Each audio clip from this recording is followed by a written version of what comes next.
How arrogant are you to think that you deserve to go through life with no one ever saying anything that you don't agree with or like? I want people to stop saying that joke's offensive. Yeah. I want them to start saying I found it offensive. Because that's all it is. You're just telling me how you feel about it. Yeah. There's nothing intrinsically offensive about this joke. It's trying to make I'm offended sound important. Yeah. It's no different to saying I've got a pain in my leg. Yeah. Right, I believe you. Yeah. But there's nothing to do with me. Yeah, but you shouldn't hurt people's feelings. Well, you can if their feelings are wrong. Yeah, yeah. You know, if you don't like the facts, don't change the facts, change the feelings. Yeah. So you don't have to pave the jungle. Yeah. You can just grow a pair and have a laugh about it. Do you identify as black? No, it's a serious question because you might not identify. Can you please put the mic? Thank you. Okay. When I walked into the room, I am not done with my question. Young lady. I'm just asking you to listen to me while I'm about to answer the first question. But I didn't finish my question. Okay. Yeah, I'm black. I don't even know what words we are and aren't allowed to say anymore. I mean, with cancel culture, I'm afraid that if I say a joke, I'm going to get canceled because I accidentally said one of the wrong words. The reason why certain words are no longer appropriate to use in public situations or in private situations is because language dictates our perception of reality. That's a big statement. Let me break it down. When we use certain types of language that are derogatory or maybe that are slurs, we recognize that there is a group who is an in-group and a group that is an out-group. And if we remove those labels, then we recognize that there is no in and out group. There are just different kinds of people. And when we think about, one type of person being better than another type of person, the language that we use reflects that. So taking away that language forces us to reconsider our perspectives from a subconscious level instead of just the conscious level of what we are saying. Language is an incredibly powerful tool. The way that we speak about ourselves to others, that changes the way that we think. And when we take away bad words, we take away bad thoughts. That is why this is so important. Always listen to people of colour. Oh hey, I'm a person of colour and I think modern anti-racist philosophy is a pseudo-religious cult that creates a false victimhood narrative, renders us powerless so that activists like you can save us and feel good about themselves.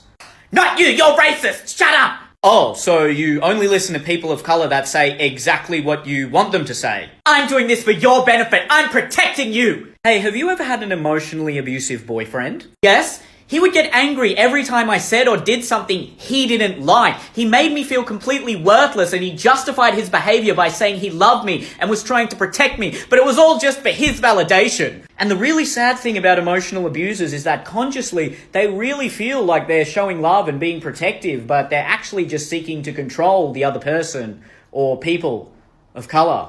Your name is not Jenna. Please don't assume. I am assuming. I'm identifying as Jenna. Okay, but your name's Caitlin. Why are you here? No, I'm identifying as Jenna. She just said my name is not Caitlin. Your name is Caitlin. Why are you here? Please respect me and my person. Jenna? My name is Jenna and my pronouns are they and them. Respect it.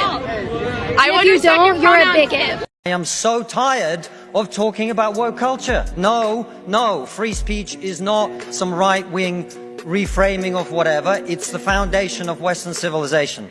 Upon this civilization is built. I don't have to make the point that has been made by far better people that the only way to deal with the problem of racism is to treat people on the content of their character and nothing else. And the fact that woke culture seeks to overturn that is a new form of racism that we must all oppose. I am not going to talk to those of you who already agree with me, which I imagine is most of you.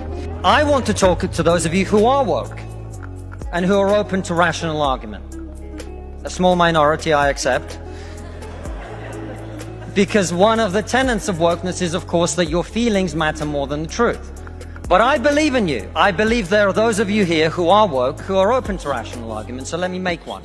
And this is the problem with this woke, offence-taking culture, is that it seeks to suck the joy, the creativity, and the uniqueness out of everything. Oh my goodness. So everything has to be uniform. No! Everything has to be same. Dominique. Everything has to not offend anyone. And at the end of the day, just let me finish, it doesn't even make sense. So let's take Augustus Gloop, for example.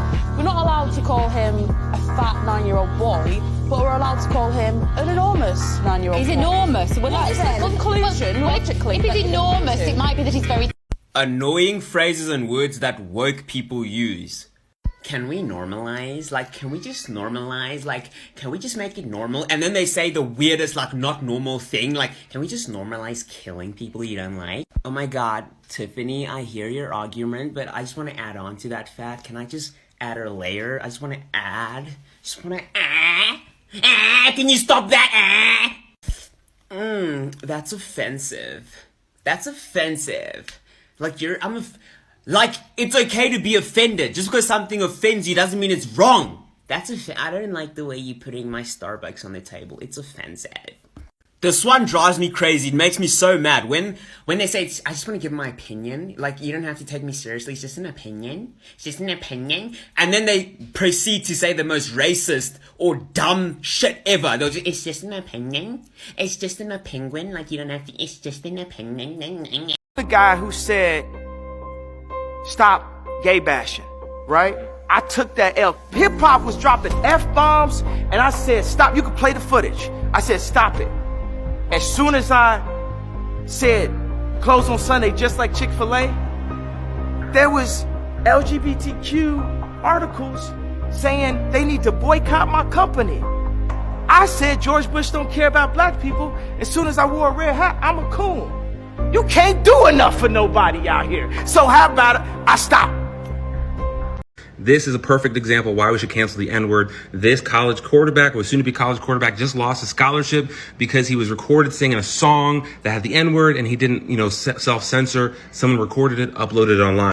He says, I was in my car listening to rap music, rapping along to the words, and posted a video of it on social media. I deeply apologize for the words in the song I chose to say. It was hurtful, offensive to many people, and I regret that. Now, I don't think he should have apologized. I don't actually think he did anything wrong. He was just singing along to a song that he enjoyed from a rapper, probably black, that he enjoyed. If the word is bad, then stop putting the word in songs. If the word carries weight that you don't like, if it has meaning that you don't like, then don't call other black people, don't call your family and friends that word. Here's something that you got to think about. There's death and life in the power of the tongue. So those things that the weight that word carries, you're speaking that over yourself. Listen, we don't need the word. Cancel the word and stop canceling people. After the last couple of years of film, I legitimately think that comedies may be dead. No, he's right. Like 100% right. And I think what it all boils down to is nobody wants to be the victim of canceling anymore. You want to admit it or not, dark humor, offensive humor, jokes that may seem insensitive are just fucking funny. They're hilarious. Raunchy ass comedies from the 2000s and the early 2010s they just work because of the time frame. Look at Chappelle's Show, for example. Controversial, offensive. Everybody got poked fun of. Black people, white people, gay people, straight people, trans people, everybody. Wasn't nobody safe on Chappelle's Show. And you know what? It was one of the highest rated shows on Comedy Central. He never tried to get canceled for it, and everybody just fucking laughed. Then fast forward to the Dave Chappelle Netflix stand-up specials where the same exact dude who made them same exact jokes back in the 2000s got slandered for it. Now, who the fuck wants to put millions of dollars behind a project just for them to go through controversy online, bro? No one wants to deal with that shit, dog. I recently rewatched Harold and Kumar Escape from Guantanamo Bay. Dog, the racist jokes flew left and right non-stop. White people, black people, Asian people, brown people, everybody got roasted. Bro, there was a scene in this movie where Kumar was in a freaking turban and a long beard, and it was the vision of a white lady on the plane because she thought he was a terrorist. You can't do shit like that no more. You can't make Hangover in 2023, man. The fact that we got movies like Sausage Party as recent as 2016 is honestly like a surprise to me. Because I noticed everything in the media shifted around 2018, 2019. Like, that was like the last chance you had to be offensively funny. We're never going to get another Zack and Miri make a porno. Ever. It's not going to happen. Yeah, right. Fact of the matter is, the 90s and the 2000s are gone. The jokes that everybody just laughed at, sucked it up, dealt with it, people are just more openly offended by things now. And unfortunately, it's difficult to be a kind of person who really don't care. These studios ain't trying to put in all this money just for these movies to get slandered across social media. Because long gone are the days of Twitter just being Twitter, TikTok just being TikTok, and social media as a whole just being social media. There was once a time where stuff that was said on social media did not affect real life, but unfortunately, that ain't the case no more. Your real life well-being can be affected by things done and said on social media, bro. Quite frankly, I don't even know how stand-up comedy is still a thing. And with that being said, I'm seeing an uptick of hecklers in crowds harassing the comedians now. How long will it be before stand-up comedy is dead too?